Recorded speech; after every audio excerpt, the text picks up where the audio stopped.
Okay, इस video में देख रहे हैं हम अगेन टाइम डायग्राम बनाने की सीरीज़ में ये सेकंड वन, जिसमें पहले वाले में अगर आपने इसे पहला नहीं देखा है तो ज़रूर देखो। उसमें मैंने ट्रिक्स बताए हुए हैं कि किस तरीके से आप राइट करना स्टार्ट करोगे, बार को कैसे लिखोगे और क्या किसको रिजेंबल करता है, क्या मीनिंग होती है, उसको आप वहाँ से रिकॉल कर लो। ओके, सो मैं ये मान के चलता हूँ आपने पिछला देखा है। ओके, तो this one is a part B. इसमें हम बस ऐसे एग्जांपल्स लेकर के थोड़ा सा डिफिकल्ट एग्जांपल लेकर के चलेंगे। ओके, सो इसमें हम ऑपरेशन क्या कर रहे हैं, हमारा इसमें टास्क है, ऑपरेशन हो रहा है मेरा MVI, ये टास्क हो रहा है मेरा MVI A0 to H। इसका मतलब क्या होता है? इसका मतलब है कि 0 to ये जो डाटा है ये किसी एड्रेस पे होगा, ठीक है। इस डाटा को मुझे एक्यूमुलेटर में लोड करना है, यानी 0 to जो है डाटा, इस डाटा को एक्यूमुलेटर में लोड करना है। अब एक ट्रिक आपके लिए, A रिजेंबल्स आप, ये आप हो, ठीक है ना, आप यानी माइक्रो प्रोसेसर हो। तो माइक्रो प्रोसेसर जब भी एक वैल्यू देखा 0 to को वो अब राइट करना स्टार्ट करेगा, मतलब पहले वो देखेगा, यानी ऑब्वियसली एक तो इंस्ट्रक्शन आपका लगने ही लगने वाला है ऑपकोड फेच। ऑपकोड फेच तो हमेशा ही मुझे लगता है जो 40 लेने वाला है, ठीक है। अगला क्या लगेगा ये सोचना है आपको।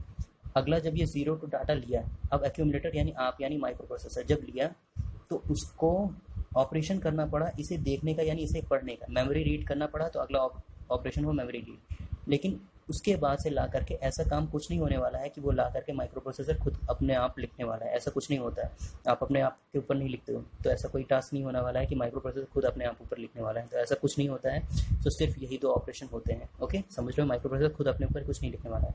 तो मेमोरी रीड ये होता है 3T का। तो मैंने टाइम डायग्राम बनाया, उसमें मैंने कितने टाइम पीरियड्स बनाने हैं, 4 और 3 7, तो 4 और 3 यानी 7 टोटल बनाने हैं।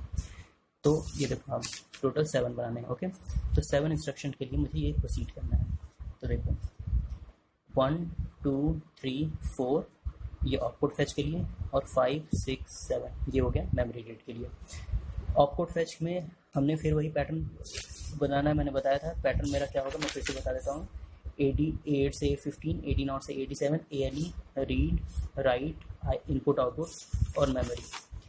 तो मैंने क्या किया, सबसे पहले इसे A8 से A15 लिखा, AD0 से AD7, ALE read write input output memory लिखा। अब मुझे ऑपरेशन परफॉर्म करना है। मैंने कोई अपने आप से मान लिया एड्रेस 2002 पे मेरा XX एक वैल्यू थी, वो स्टोर थी। तो मैंने फेच किया उस जगह से, यहाँ से ही फेच हो रही है वो डाटा जहाँ से फेच होगी डाटा। तो ऑपकोड फेच कहाँ पे स्टार्ट हो रहा है, इसका अपर बिट है 20 और लोअर बिट है मेरी 02।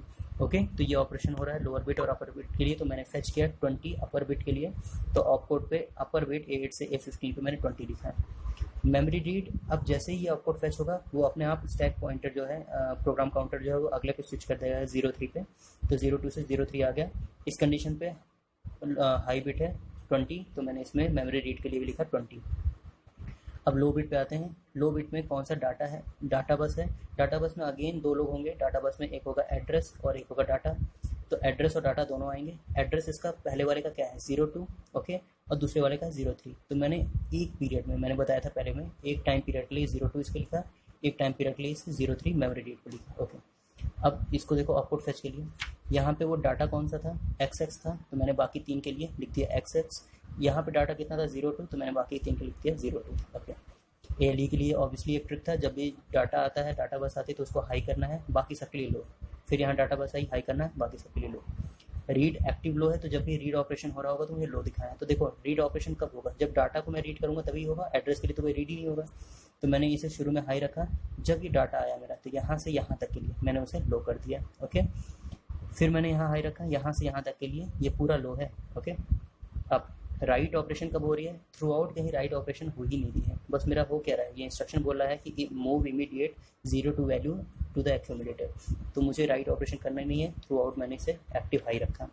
अब ये सारे ट्रांजैक्शन या जो भी वर्किंग हो रही है ये मेमोरी के अंदर हुई हो रही है, यानी मेमोरी वर्क कर रहा है, तो यानी एक्टिव करना है मुझे। और एक्टिव कब होता है, ये बार लगा हुआ है, यानी एक्टिव लो है, लो मैंने कर दिया थ्रू आउट, ये वर्किंग स्टार्ट हो गई इसकी। Okay, thank you.